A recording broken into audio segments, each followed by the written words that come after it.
Howdy y'all, Fuzzy Biker here. We're in the Fuzzy Biker garage, the menagerie, the mess, whatever you want to call it. That's the old 76 Sportster, that's the Royal Enfield. But what we're here to talk about today is that motorcycle, the motorcycle that goes with that tank, and that's this one. So this is a 2012 Triumph T100. Bought it July 19th of 2022, wrecked it 5 days later, had 1,100 miles. I'd put 1,100 miles on it. And, you know, I think I made a crash video. It cost me 10 days in the trauma ward and all kinds of time recovery.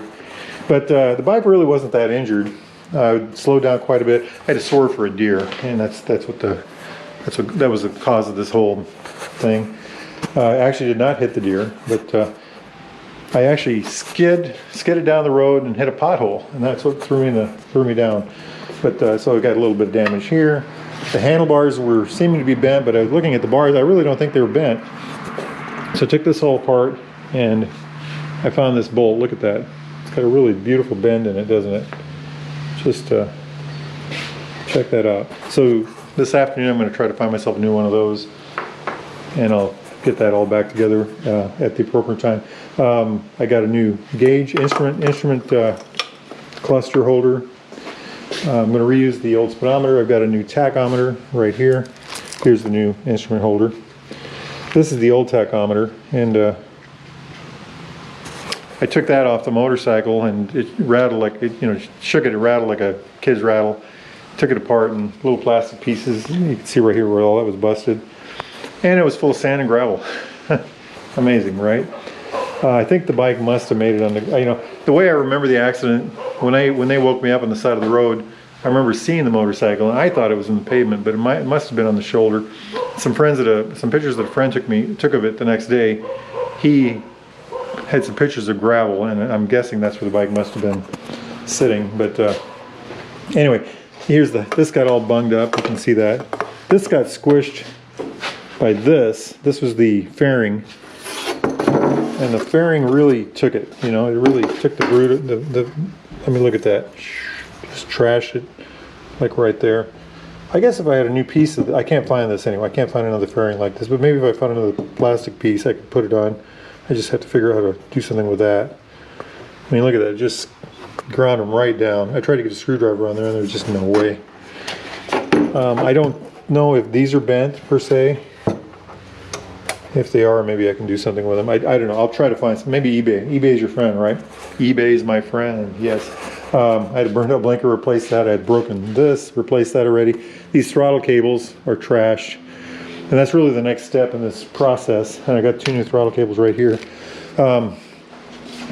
Once I get the throttle cables in, which are just relatively simple, you just take this assembly apart. There's some spring-loaded stuff in there that'll be a little, you know, hand trickery to get back together, but these are connected down here, one right there, and then the other one, well, right here, so 2 of them right next to each other.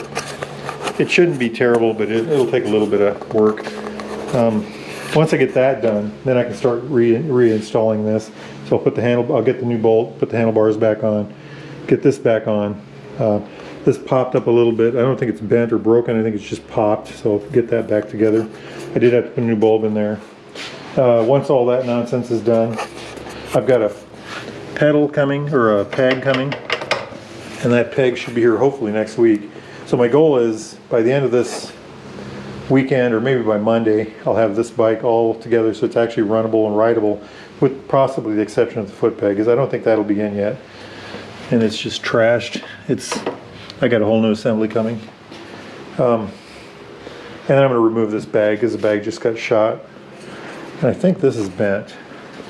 That looks bent. Yeah, it certainly looks bent. I don't know if I can straighten it or we'll see what we do with it. But I might just take the one bag off for now.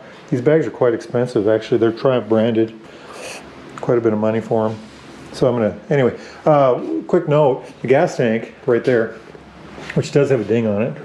That's all the damage you got, amazingly. But that's an expensive piece of damage.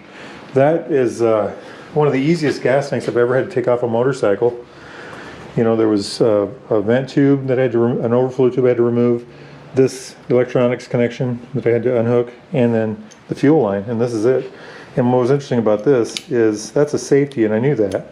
that protects the buttons so they don't actually accidentally get pushed and the fuel line pop off. My fingers are just a little bit big for that, so you know, getting that off safety was easy. Getting my fingers in there enough so I can get that thing to pull off the motorcycle, that was a bit of a trick. Fuel pump is in there in the tank, so but anyway, I got it. And anyway, so get this next step: throttle cables on. Then fix this. You know, get this new bolt in there. Get that all back together. Get the this back in, that in. Put the tank back on, the seat back on. That'll take care of. I think that'll take care of all of that nonsense, all that stuff. I'll straighten out the mirrors. You know, get everything here so it's just right. Take the bag off, and then the bike, once I get the foot peg on, should be rideable. As far as this goes, this is trashed. I'm going to get a new end, and I want to get a different kind of grip system. A friend of mine, Jeff McCormick, has some really neat grips on his Triumph, or one of his Triumphs, and I want to make sure I get the same. They're very soft, very nifty. I like them a lot. I checked them out on his motorcycle and really liked it. But it's going to be a nice bike when it's all done. You know, it doesn't. You know, it looks like a, well, it's a garage bike right now, right? So anyway, but this afternoon what I'm going to do, because it's going to be a nice sunny afternoon, is I'm going to take that hot rod and I'm going to ride out to Baxter Cycle, where I'm going to test drive a Speed Triple, 178 horsepower, 94 foot-pounds of torque. Isn't that going to be fun?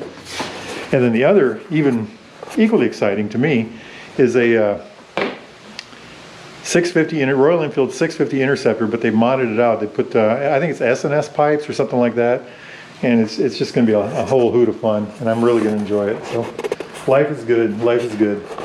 Hey, y'all, get out there and ride. Wahoo!